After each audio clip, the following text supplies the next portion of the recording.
Welcome to Hair Up, Bra Off podcast.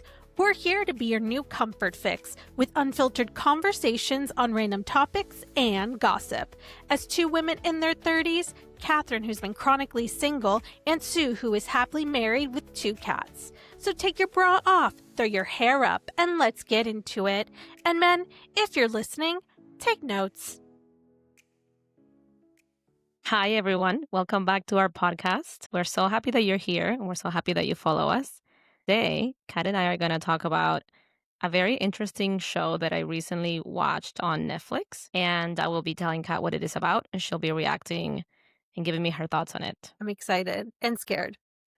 Yeah. So, I mean, it's not like that. It's not that intense, but it is a show about this Colombian girl. So the show just starts, right? It's called like Just Alice. And you start watching it because it's like one of those like trashy shows, but I think you'll actually love it. And the woman is Colombian, so it's in Spanish. I guess you probably translate it to English. The woman is Colombian. She's like, she meets this guy. He's like rich. They live in a penthouse. She's like really pretty. He's hot. He's some writer or like author, like makes money, whatever. Travels to New York, like whatever. And then she has a life with him, and like she like is graduating from college or something like that. And then 4 years later, they're married and all this stuff. She meets this, previous to this marriage, she had like met this guy that she hooked up with like once and then got pregnant and like had to have an abortion because never found the guy again because he like disappeared. So then she sees this guy 4 years into her marriage, and this guy is a priest now and in like a church. I know, it's crazy. It's like very Colombian telenovela kind of style. So then the priest like goes up to her and then it's like, you don't understand. At that time I was supposed to like go into like the whatever you go to like get, become a priest. Priesthood, and so I was yeah. I was very confused, and I'm sorry I left you, and I just like bounced. But, I get that you're here now because she volunteers at the church. And so they struck up this friendship again. She starts hooking up with him. Like, of course, they like start kissing, hooking up, and all this stuff. She's still married.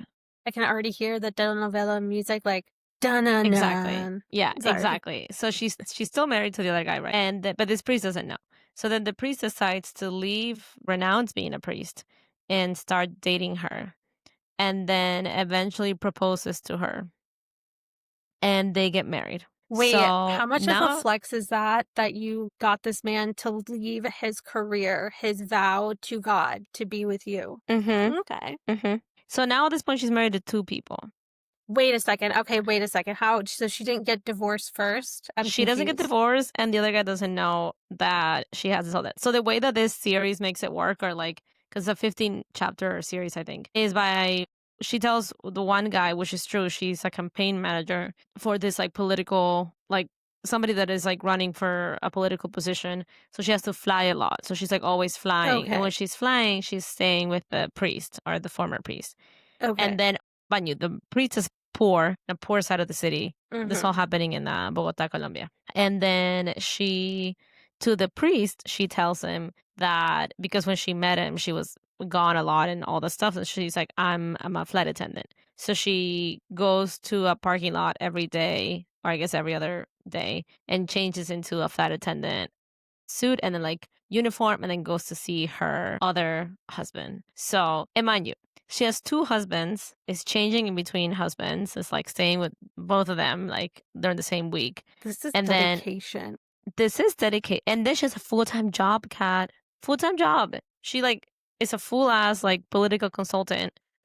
I don't even want to go on the dating apps, and this woman is creating lives. She's creating her own stories. Literally creating her own stories. And so she probably keeps that up for like, I don't know how long. It might be like a year or something. And obviously the whole thing starts collapsing because for some reason, the political candidate that she's supporting goes into that poor neighborhood with the priest and tries to like build a mall. And the priest is like representing the people. And so they like start getting to know each other. And she just gets like found out through like that entire thing. Because obviously the boss knows that she's married and like knows the husband and all that stuff. So she just gets found out through that entire thing. And at the end of this whole thing, like she knows she's gonna get found out, like, oh, but then they still don't know, both of them. Like people are like holding the secrets, like she's like begging people not to say anything. And so she finally tells them both to go to the parking lot where she would change and tells him like, you know what's so funny? Mhm. She goes, instead of saying like, I was married to you, I'm married to you, she's like, I'm a bigamist. Oh my god. So that's what she reveals to them, and they're like, what the hell? Like, what the fuck? And then she finds out she's pregnant with twins, Of and course. she doesn't know whose babies they are. And what else happens before this whole thing ends? So then she, at the end of like, I guess the show is just more like they both became cool, like the priest and the former husband, and they're kind of like raising the kids sort of together. And she becomes an icon for whatever reason for Colombian women because men do this all the time. And like, this is the first time that like a woman has married two men. And then she just like becomes a mini celebrity. And like, that's where the show ends. It's on a very like high note. Mm, So that's the show. And wait, then because I'm looking at her and I'm like, she looks older, right? Like she doesn't look like she could be in her 20s. I mhm, looked this woman up. This bitch is 46. mhm. Yeah. So none of the, I mean, she looks younger than 46, but she, still like, That just reminds me of shows that, especially in the 90s, where they would have quote unquote high schoolers, and you can tell that's like a 35-year-old man who's pretending to be yeah, like a sophomore in high school. totally. That's You're like, literally no. what they did with this, which I'm like, I'm sure there are many other like young Colombian actresses. Like it didn't Mhm. have to be this 40s, but regardless, the story is just ridiculous. And it kind of, in a way, you kind of want to stop watching, but then you're like, let me just Well, you have to figure out what keep happens with watching. the priest. What if she doesn't make her fake Exactly. flight as a fake flight attendant? Exactly. And Exactly. I, the messaging is wild to me because I, in my head, I definitely would have used to be like, oh, yeah, good for her. Guys always do that. Women should also be empowered. But then it's like, but it's still wrong. Like, I hate it when guys do it. And Mhm. I don't think it's super empowering to, let's say, just a woman doing what we hate guys who do that. Totally. Totally. And you know what's So, so crazy, Kat? She's a best friend. The best friend knows about she's at both marriages. oh my God. You know what? Ride or die, bitch. I like the best This friend. bitch is at both weddings. I I can only hope my friends hold that sort of loyalty to me. I mean, the Like main the point of bitch the is at story both is weddings. her best friend is a So loyal. the best friend's like sometimes forgetting like what she's supposed to say because she's Oh, like, what? Like, oh yeah, yeah, she flew, like she's flying. And then to the other one, she's like, she went on a campaign thing. Like, so she like needs to also keep them like not mixed up because she's in she's like literally at both men's houses all the time and like hanging out with her and stuff like that. that's insane. That's a lot of effort.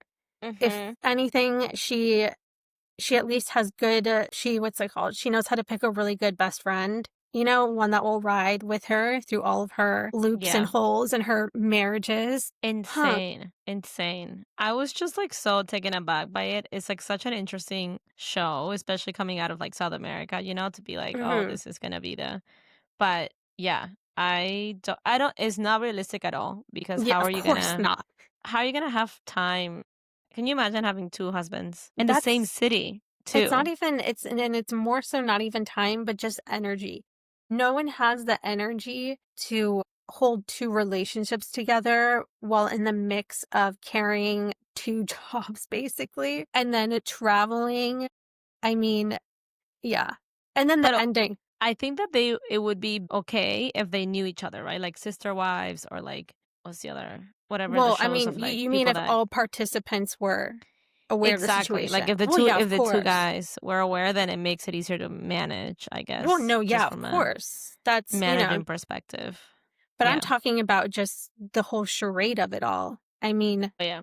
I barely have like the urge or want to like text a guy back. And then now I'm here Yeah. creating a whole new life, a whole new career, changing in the parking lot, having my best friend show up at all my weddings and baby showers with my twins. I mean, it's so unreal. I'm dying laughing because I'm just thinking about how these two guys, they're just fine with it. They're cool. They're Yeah. happy. They're just happy to be Yeah. there. They're happy to be They're just happy involved. to be there. No, no, it's just like also like so unrealistic that like they don't find out even though like she gets texts from both of them. She's like constantly having to attend to the other, right? Because it's not Hmm. like when you're married, you're married, so the other person expects you to be No, I have no idea what that's like. around all the time. I'm just Like you're great to know, supposed to Sue. be at the house with them. If you're not there, they're like, "Where the fuck are you?" You know, Yeah, like that's yeah, very.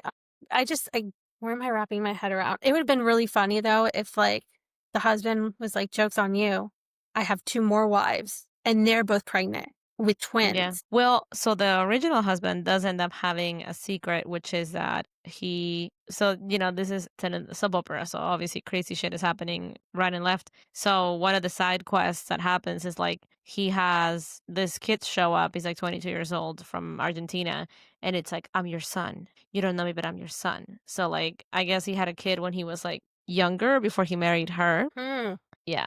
So that's a secret that he has. But it's like it's not in the show they make it sound like it's like a big secret, like he has, you know what I Mm-hmm. mean, like trying to like make the like balance the blame, and but it's Yeah. like that has nothing to do with like what she's doing. Yeah. Like You're I just adding don't more confusion to the story. yeah, you're just adding more confusion. It's really not helping anybody. Like Hmm. this, it's just like a side quest that you guys are taking. I think what it was trying to do is like show us, like, oh well, he's not super clean either, you know. But it's like he has a kid from a previous relationship. Like it's Yeah. fine. That doesn't even connect wise.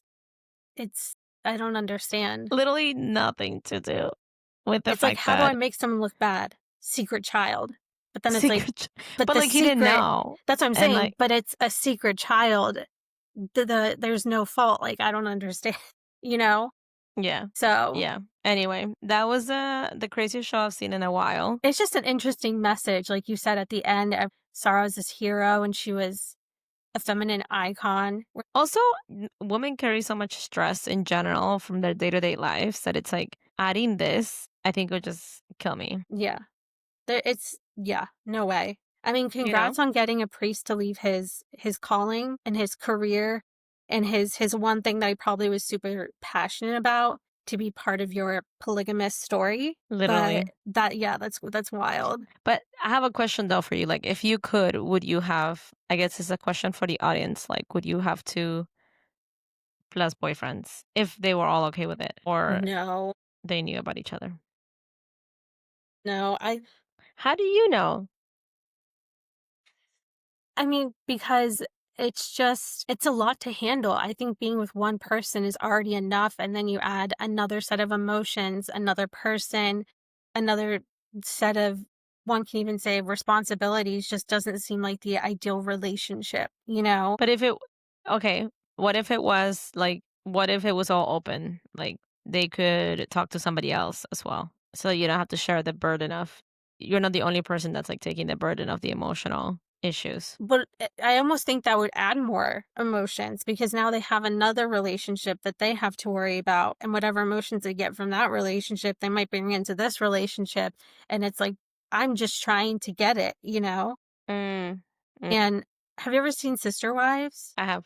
So it's kind of like that, where they were all aware and they were all willing and wanting that polygamous marriage. And the crazier end is that it was really the guy who faulted all of the women, you know? Mm-hmm. Even though everyone was willing and wanting the multiple wives. It's always just hard because I feel like the emotional balance is always going to be skewed onto where it lands. Yeah, I guess that's true. I mean, I think you just have to be very, very like laid back. Like everyone in Hmm. that relationship would have to be very laid back and very at peace with their decisions so that nothing sort of like was nothing brews and like Hmm. explodes. You're just Yeah. like, we're in a good relationship, the three of us, or the four of us, or the five of us, whoever, however many, and we love Yeah. each other. And then I also just think people change, you know, people grow, their personalities, you know, change throughout time. And I feel, let me start over. This is going to make sense. So I feel as you grow up, no matter what, you're going to be changing. Your personality, different things are going to develop. You're going to become a different person from who you were 5 years ago. And I think when you have, let's say, three people who go through that change, I can only That's a good imagine point. it would be different, you know? It would be hard. And that's kind of what I saw in Sister Wives, where you start seeing the first few episodes and how different the women are compared to how they are now. You Mm, can see why it didn't end up working because they all started veering off in different directions as they grew. yeah. And the crazier part is it happened, I think it came to a head because of the belief of COVID. Like, COVID was really their downfall, and What happened with COVID? so basically, I think, all my Sister Wife fans out there, so basically Cody had been showing that Robin, last one that he married, the third wife, he was showing favoritism to her, always putting her first, and he would try to pretend like that wasn't the case, that he was, equally spending time with every wife. He was trying to be there for all of his kids. But Mm-hmm. then COVID came and he sort of used that as an excuse to just be with Robin. It came to, oh, we have to socially distance. Oh, I have to stay at Robin's because you guys were out or you saw someone who isn't Wait, so they quarantined. didn't live together? She didn't live with the rest of the women? They all had their own homes. They all had their different places, and he would just spend the Interesting. night throughout the week at the different women's houses. Now, when the series Mm. started, it was good because they all lived next door to each other, so it made it easy. But then once they moved, they all separated into different homes, so he had to then start going back and forth. And it was clear that he was doing that more with Robin. And once COVID came, he started using that as an excuse to stay with Robin. Mm. He would basically alienate everyone else by saying, you went to work, you went with people who aren't quarantined, I can't see you, I have to stay at Robin's. Or one of his kids had to get back surgery, like intense back surgery, and he refused to go because he thought that 2 weeks coming back from that trip would be too long to quarantine to see Robin. Mm. And mind you, I think she was like 17 or 18. She's crying and she's saying, I just really want you there. And he's like, well, can you wait or wait until after COVID? And she's like, no, I'm in pain. And of course, the girl's mom is saying, I'm going to be there no matter what. I'm going with Mm-hmm. her. Whether or not you show up is going to be on you. And because he didn't show up is the main reason why that wife ended up leaving him. She said that was like the nail in the coffin where it just proved that he didn't care. Yeah. I mean, I guess what you're saying now, I think is making sense in terms of like it's hard to like divide your love and affection, I guess. But I guess where I started somewhere in my ADHD. So I'm saying how like you grow up and you change as a person and your priorities change. And I think that's also true when you're in a polygamous relationship. Mm. And then seeing how their beliefs divided them because he was so gun ho about COVID being so serious. And then the wives, their belief in this virus and how to handle it, I also think really shattered their Mm. core. Where I think anything can happen in life where something like that can happen and it can challenge your relationship. And I can't imagine that being with like 4 people. Yeah, And that's true. everyone has a different idea. Yeah. Yeah. It's So like arriving at a group decision is much harder than just like a there you two-person go. Yes. compromise. Yeah. Yes. I Yeah. One of my favorite scenes ever from Sister Wives, it's so funny. So Cody finally got COVID, and my man is sitting in Wait, is front. this a man that cared a lot about not getting COVID? Yes, yes, yes. Oh my God, that's He hilarious, actually. got COVID and he is sitting in front of the camera. Like, they do a confessional or diary cam. Hmm. He's sitting in front of the camera like, this is the worst I feel ever. I almost went to the hospital. I don't know how I'm even going to survive this. And he takes his temperature and he shows it and it's 99. This man is like, I'm dying. Look, 99. I'm like, bro probably has the sniffles. Dude, the fact that you have 99 and you have COVID is actually really good because Yeah. it's barely a fever. But he swore he thought that he was hit by the plague, and this is why he was taking such a strong stance on COVID because he knew this was going to happen. And I thought the thermometer was going to show like 105. When that man turned it and I saw 99, I was like, I don't need to hear anything else. I don't need to know anything else. I heard enough. Yeah, literally. That's So hilarious. 99 is like literally nothing. It's like a little bit of a what's it called? a mild bug. It's like I don't even think you can call it like a fever. It's just like a hmm I don't little bit even of like think a hospitals say like don't go to the hospital unless it's like 101. yeah. Unless it's So like adults, I think it's like 102 or 103 or something. Can't be like yeah. So unless you're like I burning up. just dying laughing. And the crazier part is he didn't go to his daughter's surgery, but he ended up going to a wedding to officiate it. Oh, my God. And this man was on the dance floor dancing his life away. Like he was having the time of his life. No. No. That's so bad. So, no. Oh. I swear, I could do a whole thesis on Cody and Sister Wives. I was so tuned in. Yeah. Tuned in. Well, this man just seems like he's kind of like a piece of shit, like as a father too. You can tell, because this is the thing. When COVID was going on, I took it very serious. I believed in COVID and I believed in the vaccine, and I'm all pro Oh my that. God, we gotta tell that story now. It's okay, you keep talking. You believe in it. And so when I hear someone talk about COVID and being safe about it, I applaud that. But it's also like you can tell that this man, that wasn't, it was all a facade, an excuse. Yeah. So. Yeah. Well, okay. I think we're gonna go into like one more story. We can go into like one more story that I have related to COVID now that we're here. Your ADHD has led us to this. Join us for the ride. But remember Colorado, so I will explain what happened in Colorado.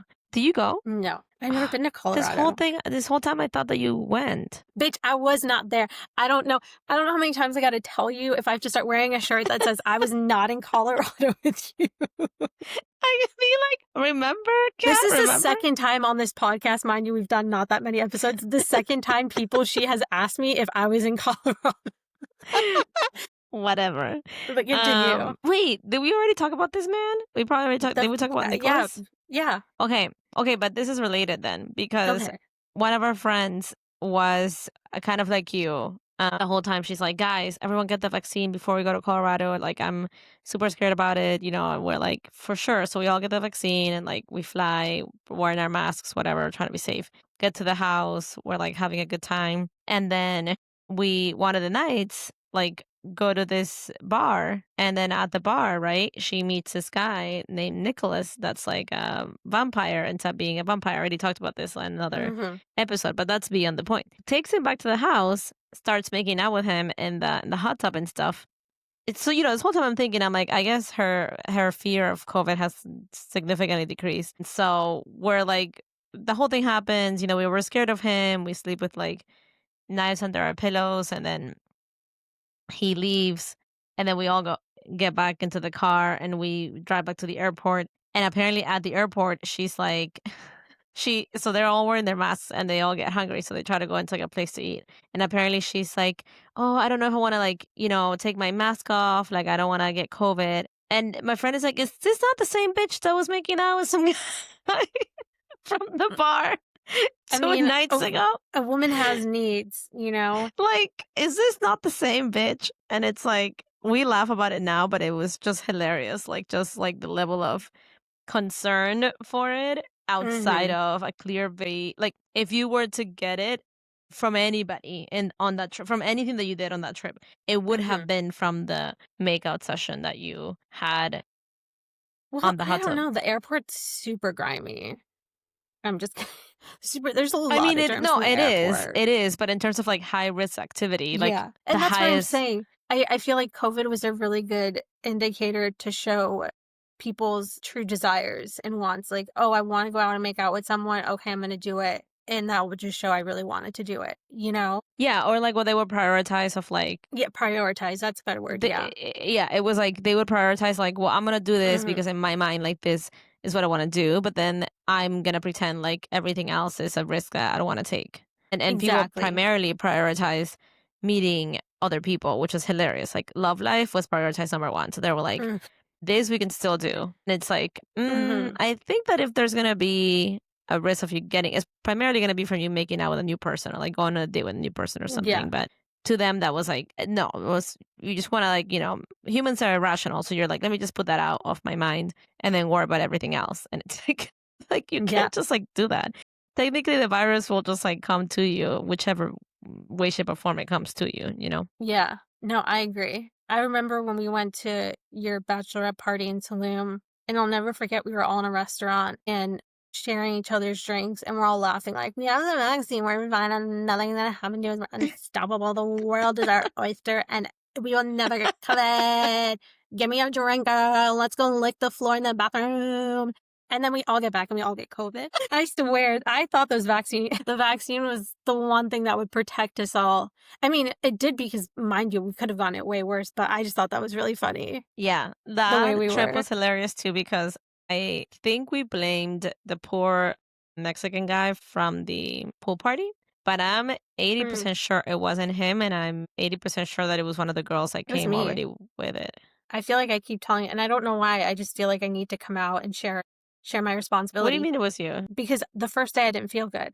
The first day I already had like phlegm coming out. And remember, I didn't go. You Yeah. guys went to the caves. I didn't go to the caves because I wasn't feeling well. And my roommate, who I was sharing a bed with, she's a nurse, thank God, because I was already not feeling well at night. So I was coughing and like blowing my nose, and she could sleep through it because she's seen way worse. And even she was like, yeah, you did not sound good at all during that trip. You sounded terrible.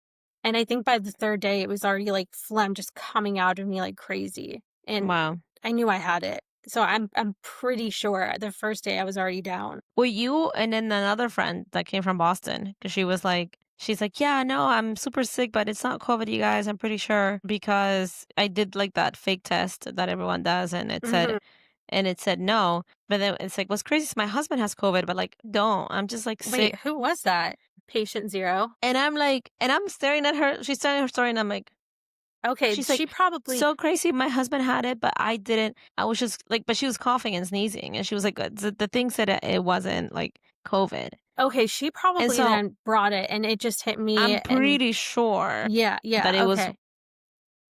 If it wasn't you, it was her. But I think that it wasn't. I don't think it was any of the Mexican guys. The outside. Well, because we showed symptoms before the end of the trip, which shows that we got it. It had to be the first day or the first night. Yeah, that we got it, because it wouldn't have shown so many symptoms. So I was starting. No, for sure it wasn't. No, because I was already. I think she probably had it, and my body hadn't seen the light of day, and the germs came after me, and then it just went to everyone. Yeah. That's the other thing that happened with COVID is because we were not out and about for so long, our immune systems like kind of decreased. And so anything, like I remember when I started going out again, every time I go out, I get sick. Yeah. Because I was like, I was not used to anything, bacteria, virus, whatever. So I remember like one time I was at a bar and I by mistake like took somebody else's cup and I drank it thinking that it was my drink, and I was like, fuck. And I definitely have 20 different things now, especially if it's New York. You're like, I have 50 different things now. This is Miami. Oh, Miami, even worse. I have 100 different things. It's even worse. STD capital of the world. Yeah, for sure. Phone stealing capital of the world. Oh, don't even get me started. Always steal my phone. But yeah. Okay, so thank you all for listening us rant and talk about Sue's show, Just Alice, and then moving on to Sister Wives, polygamy, COVID. We did a full ADHD run, and we hope you enjoyed this episode, and we will see you on the next one. Bye. Bye.